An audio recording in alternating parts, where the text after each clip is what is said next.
Alright, so it's time to talk some Hereditary spoilers. So if you haven't seen Hereditary, please get out of here. I'm going to spoil pretty much everything in this movie. This is going to be a very detailed video. So if you haven't seen it, get out, go see it, and then come back. Alright, you've been warned. Alright, so the trailers of Hereditary make you believe that it's really going to be just a standard haunting film. It makes it appear that the grandma dies and that she's this presence to be dealt with afterwards in the afterlife and that she's going to haunt this family. However, that's not the case if you've of course seen the movie. The movie is actually about a family who just buries their grandmother, and then there's a dark past to be revealed with this family, and then this dark past reveals to be not actually mental illness, but actually be the effects of this grandma being a member of a cult, trying to bring a demon upon this family. And that really is the story of this film, and it turns into a horror film. It's actually it starts off as a dysfunctional family drama, and it becomes a horror film as it goes on. So the film is about a family who buries their grandmother. After they bury her, they stumble upon all of these darker secrets about her that start to affect them. Now, out of all the family members that these secrets start to affect, they seem to have the most effect on Charlie. So one evening, there's this tragic car accident, and this car accident ends with Charlie being beheaded. And so the death of Charlie ultimately tips this damaged family over the breaking point, and once that happens, that's when things start to descend into madness. And the evil starts to come forth, the family starts to learn about this evil cult that this grandma was a part of, and it basically ultimately leads to this family's demise as the cult successfully brings a demon back into Earth in the form of the Sun Peter. Now again, this sounds like a crazy detailed plot because it is. So the best way to break down this plot, I believe, is to break down the characters. So we're going to break this down character by character. Alright, so we're going to start with the grandma. Now the grandma is an interesting character because she has the least amount of screen time. In fact, she really doesn't have any screen time at all. We see her dead body at the funeral, we see the ghost of her in one scene, and then we see pictures of her. That is all we see of her. We don't hear any spoken dialogue from her. However, she has the biggest impact on this story. Alright, so the grandmother is the leader of this cult, and the cult is trying to summon this demon named Peyman. Peyman is supposedly one of the 8 gods of hell, and he's the god of mischief. That will become important later. Now, we're told by Annie, Toni Collette's character, that her family was riddled with mental illness. So ultimately, as the film goes on, we find out that these mental illnesses that infected this family really were just the effects of this demon trying to manifest itself into this family from the grandma. So Annie says that her grandmother had dissociative identity disorder. Now, this dissociative identity disorder isn't really the case. It really just is kind of a play on the film cliches of demon possession and mental illness. Now, back in the day, people thought that mental illness was actually demonic possession, which is actually a really clever way to approach this. Now, that dissociative identity disorder really is just the two parts of the grandma's life trying to come outward. One of her is actually her trying to live this normal life with her family, and the other part of it is her as this cult leader trying to infect the family with this Peyman character. Now, it says that the grandpa had severe depression and starved himself to death. Now, I believe that this theory could go many ways, but my strongest theory that I subscribe to is that the grandmother was actually able to successfully incarnate Peyman into her husband, and then the husband was aware of it. He became aware, he knew that he was the vessel for this demon, and he knew that the evil couldn't be on the earth. So with the last bit of willpower that he had left in his body, he decided to starve himself, which ultimately killed the vessel himself for Peyman, so Peyman would no longer have a body to be in. Then we go on to Annie's brother, who said that he hung himself when he was a teenager and left a suicide note claiming that my mother was trying to put people inside of me. Now, on first glance, that seems like a little bit of sexual abuse maybe, but as we go on through the film, we start to realize that no, that is literal. She literally was trying to put people inside of him. She was trying to put Peyman inside of him, and he couldn't take it. He couldn't take the terror, he couldn't take the evil, and so he ultimately hung himself. Now, that ultimately leaves us left with Annie. Now, an important part about Peyman is that Peyman is said in the book to only be able to take the form of a male. He envies the male form, so he cannot purely take the form of a female. So Grandma doesn't ever try to infect Annie with Peyman. However, all these negative effects with the family members of her trying to infect them has an ultimate lasting effect on Annie psychologically. However, that doesn't stop the grandma from trying to use her family as a bloodline conduit for Peyman. She ultimately, as Annie becomes older and becomes married, starts to pressure her to have children. Now, Annie doesn't want to have children, but grandma just pressures her until eventually she has children. We'll touch a bit more on that later. The first child that she has is a boy, Peter. We'll also touch on that again later because grandma tries to latch on to Peter, but Annie says that she never let that happen. She would not let that happen. We'll touch on that later. Then Annie has a second child, her daughter Charlie, which she allows grandma to latch onto. So now we're going to break down Annie as a character. So at one point in the movie, it is revealed that Annie has been sleepwalking her entire life. I believe this sleepwalking is a deep manifestation deep within her subconscious that she knows deep down what's going on with the mother, even though she's not aware of it. This ultimately leads to a story that is told to us where years ago, Annie actually attempted to murder herself and her children while she was sleepwalking. Again, I believe that is an example of her knowing that there was going to be this evil inflicted on her family deep down in her subconscious, so during her sleepwalking, she tried to murder herself and her children so that that evil wouldn't be able to infect them. This information also explains why she wouldn't let the grandmother anywhere near Peter. Because she says she didn't let grandma anywhere near Peter, but if you think about it, why would she? Why? But now we know with the knowledge, it's because deep down she knew that the grandmother would try to infect Peter, try to destroy him, and so she decided not to let the grandma anywhere near Peter. However, when she had her second child, Charlie, who wasn't a boy, she decided to let her sink her teeth into her. Another important character trait to Annie is the distrust within herself. Annie's mother engraves basically not to trust herself, and this is really important to Annie because this ultimately leads to the demise of her family. It's Annie's distrust in herself that causes her to question everything that she's seeing, question everything that's happening to her and her family, and ultimately leads to the relationship between her and Joan sinking these rituals into her family, and then the ultimate demise of the family. So before I talk about Charlie as a character, I want to talk about the actress who plays her, Millie Shapiro. I didn't mention her in the non-spoiler video because I felt like it would have been spoilers to talk about her performance. This is her first acting performance, and this child gives a haunting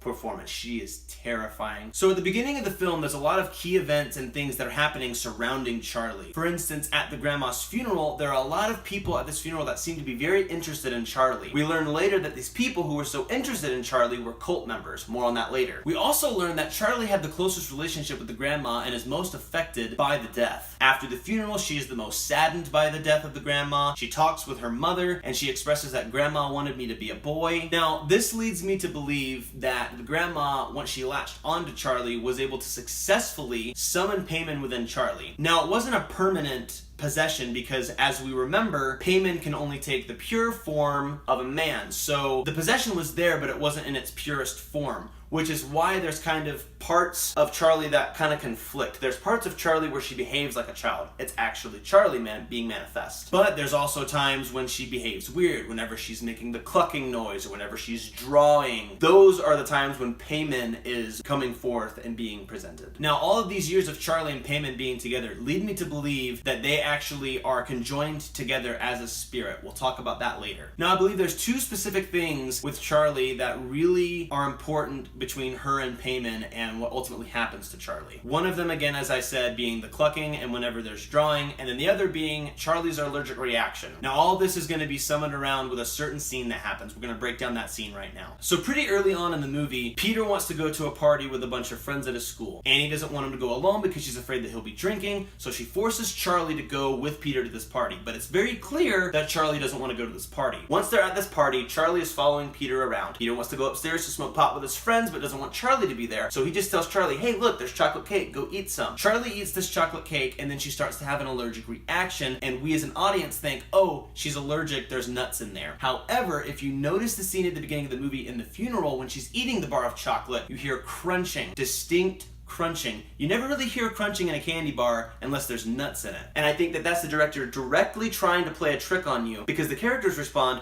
oh, does she have her EpiPen? She's allergic. So we as audience members go, oh, she's allergic to nuts. But that is Peyman being a god of mischief. He is trying to trick you and trick Charlie and trick this family. She is not at all allergic to nuts. The previous allergic scenes were just Peyman trying to let the family think that she was allergic, also that this scene at this time could particularly happen. So Charlie goes up to Peter and starts to express that she's having an allergic reaction. Peter freaks out, takes her, they go to the car, and they rush off to the hospital. Now, it's important to notice that when they were driving to this party, there was a power line with the Colts emblem engraved, I think, on it. Now, as they're leaving the party and it's late at night, Charlie is in the back seat having convulsions and freaking out. This is Peyman starting to take control of the body. Peyman ultimately forces Charlie to lean her head out the window, and as this happens, while Peter is driving super fast, there is a dead deer placed in the middle of the road. Now, it doesn't wander in the middle of the road, and it doesn't look like it was just killed there. It looks like it was killed and specifically placed in this spot of the road. I believe that was specifically put there and planted by the cult members. More on that later. Peter swerves around the dead deer, and all of a sudden, there's this pole on the side that's marked by the cult, and then Charlie, being leaning out the window, boom, hits it, she's beheaded,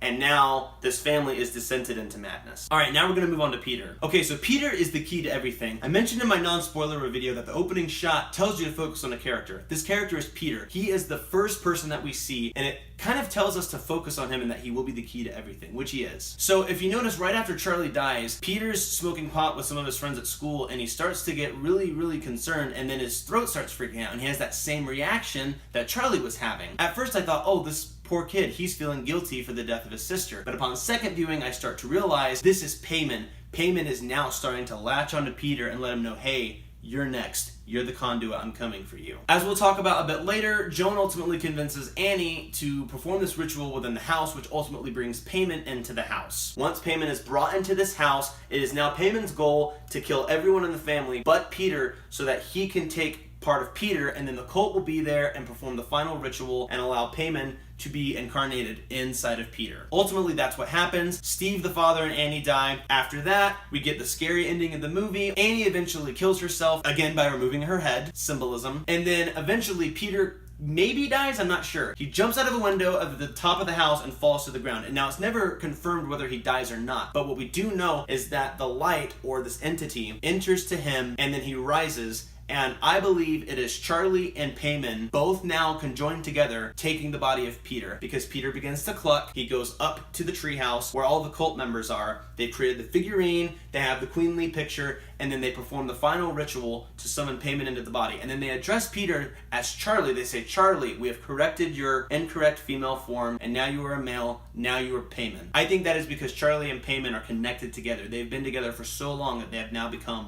one spirit. The last character we'll individually break down is Joan. Now, Joan is an interesting character because Joan is who orchestrates all of this stuff with this family. Joan is a secret friend. At the beginning of the movie, there's a throwaway line where Annie at the funeral says, oh, my mother had secret rituals, secret friends. Yeah, one of those secret friends was Joan. Joan is the next in line in this cult. After the grandma dies, Joan becomes the leader of this cult. And then she immediately becomes involved with this family. She is always surrounding this family. We first see her when Annie decides to go to a support group for people who have lost loved ones. We see Joan there, trying to develop a relationship with Annie. When Peter is in his room at night one night at the beginning of the movie and he gets a text about going to this party, he leans out the window to exhale some smoke. And we see this shot from the viewpoint of the treehouse. Now this treehouse, there's a person in there that you can hear breathing and you can see the smoke coming out. I believe this is Joan. Joan is in this treehouse, which by no coincidence looks directly into Peter's room. She is imprinting this treehouse to be the place where this final ritual will be. Afterwards, Annie goes back to the support group. Annie tries to sink her claws in. Annie wants to leave, and then kind of just like word vomit, Joan just spits out, I had a son that died and a grandchild. This is what ultimately is able to make this connection between Joan and Annie. Annie is weak and she doesn't trust herself, and so she opens up this friendship between her and Joan. Joan then starts to give subliminal clues to this family to try to get this ritual to happen. We see a shot of the floor by the door of their house where the mail slot is, and we can see all the mail there, so the mail's already been brought, but then someone pushes in the seance ritual flyer. This is Joan. Joan eventually goes to Annie herself at the craft store, tells her about the seance rituals, puts on a puppet show with Peyman performing a ritual, making Annie believe that Joan's talking to her son and her grandchild.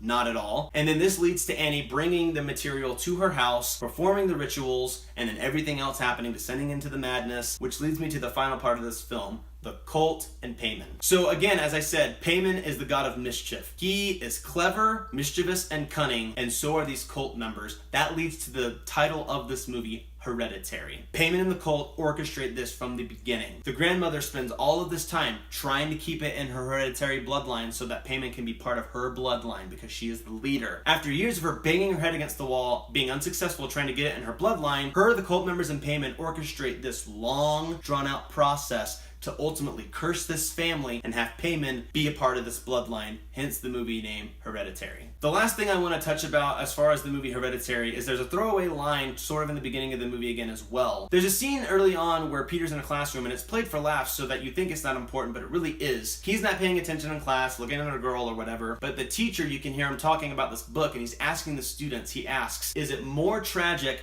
that this character had no choice and had no free will and had no control over what happened to him, or is it more tragic what actually happened to him, the things that happened? That is the movie itself. This family had no choice. It was hereditary. Is it more tragic that they had no control over what was to happen, or is it more tragic what happened to them? That's up to the viewer. So in a nutshell, that is basically my spoiler review and breakdown of this movie. Screen Junkies and Screen Junkies News are a channel that I watch, I really enjoy. I'm gonna put a link in the description below to a video where they specifically have a spoiler review of Hereditary. It's about an hour-long video, and it covers all the stuff that I kind of covered here, but goes into a bit more detail. As always, leave a thumbs up and a like, subscribe, and I'll see you next time.